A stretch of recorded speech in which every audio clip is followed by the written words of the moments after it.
राधा वल्लभ श्री हरिवंश।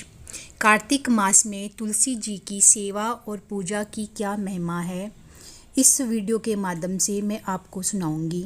स्कंद पुराण के अनुसार ब्रह्मा जी नारद जी को बता रहे हैं कि ब्रह्मा जी कहते हैं कि कार्तिक मास में जो विष्णु भक्त पुरुष प्रातःकाल स्नान करके पवित्र हो कोमल तुलसी दल से भगवान दामोदर की पूजा करता है, वह निश्चय ही मोक्ष प्राप्त कर लेता है। जो भक्ति से रहित है वह यदि स्वर्ण आदि से भगवान की पूजा करे तो वह भी उसकी पूजा ग्रहण नहीं करते। सभी वर्णों के लिए भक्ति ही सबसे सर्वोत्कृष्ट मानी गई है। भक्तिहीन कर्म भगवान विष्णु को प्रसन्न करने वाला नहीं होता। यदि तुलसी के आधे पत्ते से भी प्रतिदिन भक्ति पूर्वक भगवान की पूजा की जाए तो वे स्वयं आकर दर्शन देते हैं। पूर्व काल में भक्त विष्णुदास भक्ति पूर्व तुलसी दल से शीघ्र ही विष्णु धाम को चला गया और राजा चील उसकी तुलना में मौन हो गए। अब तुलसी का महात्म सुनो। वह पाप का नाश और पुण्य की वृद्धि करने वाली है। अपनी लगाई हुई तुलसी जितना ही अपने मूल का विस्तार करती है, मूल समझ रहे हो ना, यानी कि जड़ों का विस्तार। इंग्लिश में रूट कहते हैं इसको। इसे तो ब्रह्मा जी बता रहे हैं कि अपनी लगाई हुई तुलसी जितना अपने मूल का विस्तार करती है उतने ही सहस्त्र गुणों तक मनुष्य ब्रह्मलोक में प्रतिष्ठित होता है। यदि कोई तुलसी संयुक्त जल में स्नान करता है तो वह सब पापों से मुक्त हो भगवान विष्णु लोक में जाकर आनंद का अनुभव करता है। अब देखिए, यहाँ ब्रह्मा जी बता रहे हैं कि तुलसी संयुक्त जल से स्नान करना है, तो तुलसी संयुक्त जल से हम लोग स्नान कैसे करें। देखिए, जब हम लोग बाल्टी में तुलसी के पत्तों को डालेंगे तो उससे स्नान करेंगे। ना तो तुलसी का पत्र बाथरूम में बहना चाहिए और ना गंदी जगह जाना चाहिए, तो तुलसी जी का इससे अपमान होता है। तो आप लोग कैसे स्नान करें। एक सूती कपड़ा लेना, खूब महीन कपड़ा जो पतला सा हो, अथवा नहीं तो जाली वाला जो मच्छरदानी का होता है ना, उसकी जाली में लेना और उसके अंदर तुलसी जी के पत्तों को बांध देना और बाल्टी में वे डाल देना। फिर आप उस जल से स्नान करना। और यही पोटली, अब कोई घर का दूसरा मेंबर नहाए तो यही पोटली आप उसकी बाल्टी में भी डाल सकते हो। तो इस प्रकार घर के सभी सदस्य एक ही पोटली के द्वारा आप सभी लाभ ले सकते हो। तुलसी स्नान का फिर जब आपका स्नान हो जाए तो वह तुलसी पत्र आप निकाल लेना और तुलसी के गमले में भी डाल देना। गमले के नीचे की जो मिट्टी है ना, वहाँ आप लोग डाल सकते हो। वैसे तुलसी पत्र कभी अशुद्ध नहीं होते, तो उसको आप अपना सेवन भी कर सकते हो। तो ऐसी तुलसी जी की महिमा है। आप को कैसा भी भोग लगाएं, भगवान नहीं खाते, लेकिन एक तुलसी पत्र डाल दें तो भगवान उसे ग्रहण करते हैं। मृतक पुरुष कितना भी बड़ा पापी क्यों ना हो, तुलसी का एक पत्ता भी अगर आप उसके मुंह में डाल देते हो तो उसकी सद्गति कही जाती है। ऐसी तुलसी पत्र की महिमा है। जो तुलसी पत्र कभी अशुद्ध नहीं होता। ठीक है, अब हम लोग आगे इसे श्रवण करें। ब्रह्मा जी नारद जी को क्या बता रहे हैं।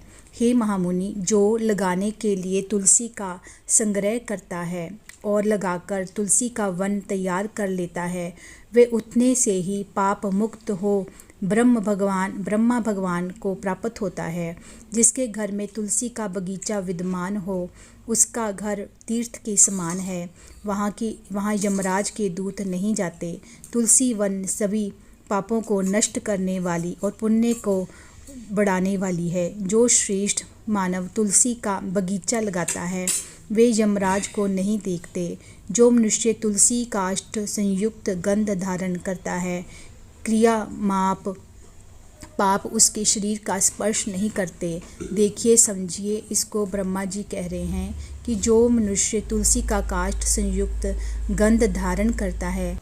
गंध धारण का मतलब ये होता है कि तुलसी की जो लकड़ियाँ सूखी हुई होती हैं उन लकड़ी को घिस कर अपने और अपने भगवान जी के शालिग्राम जी के को अर्पित करता है उसे तुलसी गंध कहा जाता है। भगवान ब्रह्मा जी बता रहे हैं कि क्रिया पाप उसके शरीर का स्पर्श नहीं करते, और मान अपमान का क्या होता है कि हम लोग जो क्रिया करते हैं, जो हमारे से जो पाप बन जाता है उसे क्रियामान पाप कहते हैं। मान लीजिए हम लोग चल रहे हैं, नीचे कोई कीड़े मकोड़े चींटियां मर जाती हैं, ऐसे छोटे मोटे जो पाप जाने या अनजाने में होते हैं, जो हमारी क्रिया के द्वारा होता है, उसे क्रिया माप कहते हैं। वह सब नष्ट हो जाते हैं केवल तुलसी जी की काष्ठ घिस कर तिलक करने से। कार्तिक मास में और कंठ में तुलसी धारण करने से ब्रह्मा जी आगे बता रहे हैं, जहाँ तुलसी वन की छाया होती है वहाँ पितरों की तृप्ति के लिए श्राद्ध करना चाहिए। जिसके मुख में, कान में और मस्तक पर तुलसी का पत्ता दिखाई देता है, उसके ऊपर यमराज की दृष्टि नहीं डालते, फिर दूतों की तो बात ही क्या है। तो यही बात हुई। ब्रह्मा जी बता रहे हैं कि आप लोग खूब खूब तुलसी जी की सेवा करें, तुलसी कंठ में धारण करें, तुलसी जी का तिलक करें। जो प्रतिदिन आदर पूर्वक तुलसी की महिमा सुनता है वह सब पापों से मुक्त हो ब्रह्मलोक में जाता है। पूर्व काल की बात है, कश्मीर देश में हरि मेधा और सुमेधा नामक दो ब्राह्मण थे जो भगवान विष्णु की भक्ति में संलग्न रहते थे। उनके हृदय में संपूर्ण प्राणियों के प्रति दया थी। वे सब तत्वों का यथार्थ मर्म समझने वाले थे। किसी समय ये दोनों श्रेष्ठ ब्राह्मण तीर्थ यात्रा के लिए चले जाते जाते किसी दुर्गम वन में विपरिश्रम से व्याकुल हो गए। वहाँ उन्होंने एक स्थान पर तुलसी का वन देखा। उनमें से सुमेधा ने वहाँ तुलसी का महान वन देखकर उसकी परिक्रमा की और भक्ति पूर्वक प्रणाम किया। ये देखकर हरि मेधा ने तुलसी की महात्म और फल जानने के लिए बड़ी प्रसन्नता के साथ बार बार पूछा, ब्राह्मण अन्य देवताओं, तीर्थ व्रतों और मुख्य ब्राह्मणों के रहते हुए तुमने तुलसी को क्यों प्रणाम किया? सुमेधा बोला कि महाग सुनो, यहाँ धूप सता रही है, इसलिए हम लोग उस बरगद के समीप चले। उसकी छाया में बैठकर मैं यथार्थ रूप से ये बात बताऊंगा। वहाँ विश्राम करके सुमेधा ने हरि मेधा से कहा कि वे प्रवर पूर्व काल में दुर्वासा के श्राप से जब इंद्र का ऐश्वर्य छिन गया था, उस समय ब्रह्मा आदि देवताओं और असुरों ने मिलकर क्षीर सागर का मंथन किया। उसमें ऐरावत हाथी, कल्प वृक्ष, चंद्रमा, लक्ष्मी, उच्च श्रावस्ती, मणि तथा धनवंतरी रूप महान भगवान श्री हरि और दिव्य औषधियाँ प्रकट हुई। तदंतर अजर और अमरता प्रदान करने वाले उस जागृत कलश को दोनों हाथों में लिए हुए श्री विष्णु बड़े हर्ष को प्राप्त हुए। उनके नेत्रों में आनंद आश्रु की बूंदें उस अमृत के रूपी ऊपर गिर पड़ी। उनसे तत्काल ही मंडलाकार प्रकट हुई लक्ष्मी तथा तुलसी को ब्रह्मा आदि देवताओं ने श्री हरि की सेवा में समर्पित किया और भगवान ने उन्हें ग्रहण कर लिया। तब से तुलसी जी जगदीश्वर श्री विष्णु जी की अत्यंत प्रिय कहलाने वाली संपूर्ण देवता भगवान प्रीति तुलसी जी की विष्णु भगवान के समान पूजा करते हैं। भगवान नारायण संसार के रक्षक हैं और तुलसी इनकी प्रीतमा है, इसलिए मैंने उन्हें प्रणाम किया है। सुमेधा इस प्रकार कह ही रहे थे कि सूर्य के समान अत्यंत तेजस्वी एक विशाल विमान उनके निकट ही दिखाई दिया। उन दोनों के आगे ही वह बरगद का वृक्ष गिर पड़ा और उससे जो दिव्य पुरुष निकले, जो अपने तेज से सूर्य के समान संपूर्ण दिशाओं को प्रकाशित कर रहे थे, उन दोनों ने हरि, मेधा और सुमेधा को प्रणाम किया। उन्हें देखकर ये दोनों ब्राह्मण भय से विफल हो गए और आश्चर्यचकित होकर बोले कि आप दोनों कौन हैं? देवताओं के समान आपका सर्वमंगलमय स्वरूप है। आप नृत्य मंदार की माला धारण किए कोई देवता प्रतीत हो रहे हैं। ऐसे दोनों के इस प्रकार पूछने पर वृक्ष से निकले हुए पुरुष बोले कि वे प्रवर आप विप्रवर, आप दोनों ही हमारे माता पिता और गुरु हैं, बंधु भी आप ही हैं, आप दोनों ही हैं। इतना कहकर उनमें से जो श्रेष्ठ था यानी जो बड़ा था वह बोला कि मेरा नाम आस्तिक है, मैं देवलोक का निवासी हूँ। एक दिन मैं नंदन वन में एक पर्वत पर क्रीड़ा करने के लिए गया। वहाँ दिव्यांगना ने मेरे साथ इच्छानुसार व्यवहार किया। उस समय युवतियों के मोती और बेलों के हार तपस्या करते हुए लोमश मुनि के ऊपर गिर पड़े। वह सब देखकर मुनि को बड़ा क्रोध हुआ। उन्होंने सोचा, स्त्रियां तो परतंत्र होती हैं, पर ये उनका अपराध नहीं है, ये दुराचारी आस्तिक ही श्राप पाने योग्य है। ऐसा निश्चय करके उन्होंने मुझे श्राप दिया। अरे तो ब्रह्म राक्षस होकर बरगद के वृक्ष पर निवास कर। फिर मैंने विनय पूर्वक जब उन्हें प्रसन्न किया तब उन्होंने उस पाप से मुक्त होने की अवधि भी निश्चित कर दी।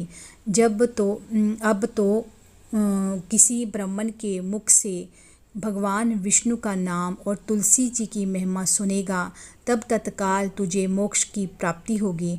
इस प्रकार मुनि का श्राप पाकर मैं चिरकाल से अत्यंत दुखी हो इस वट वृक्ष पर निवास करता था।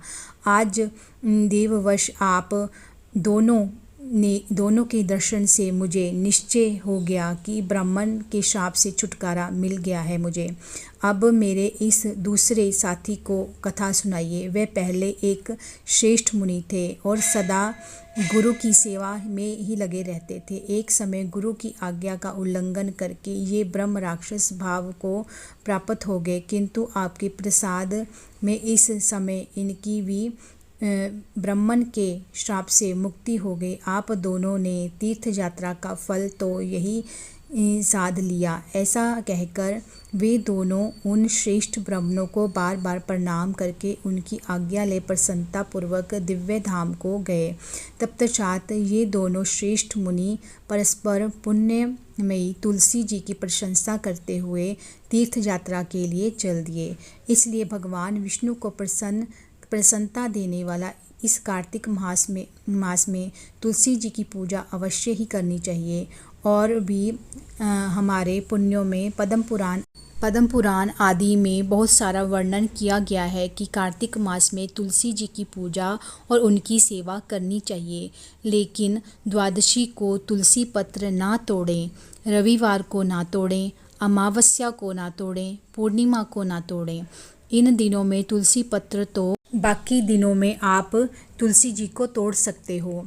आप नित्य तुलसी जी की सेवा करें, उनकी पूजा करें, रात्रि को उनके निकट दीपदान और आकाश में दीपदान करें। इस प्रकार से दीपदान करते हुए तुलसी जी के आसपास तिल के तेल का दीपक जगाकर हमें उनका आशीर्वाद लेना चाहिए। जब पूर्णिमा आ जाएगी, जिससे कार्तिक मास शुरू होता है, वह पूर्णिमा से लेकर कार्तिक मास खत्म होने वाली पूर्णिमा तक दीपदान आप लोग नियम से करें। कार्तिक मास में इतना सा भी आपने नियम ले लिया तो आपका कल्याण होने से कोई रोक नहीं सकता। फिर भी आपको कुछ पूछना हो तो इस विषय से लेकर आप लोग मुझे कमेंट करके पूछ सकते हो। आज के लिए राधा वल्लभ श्री हरिवंश। जय तुलसी मैया की।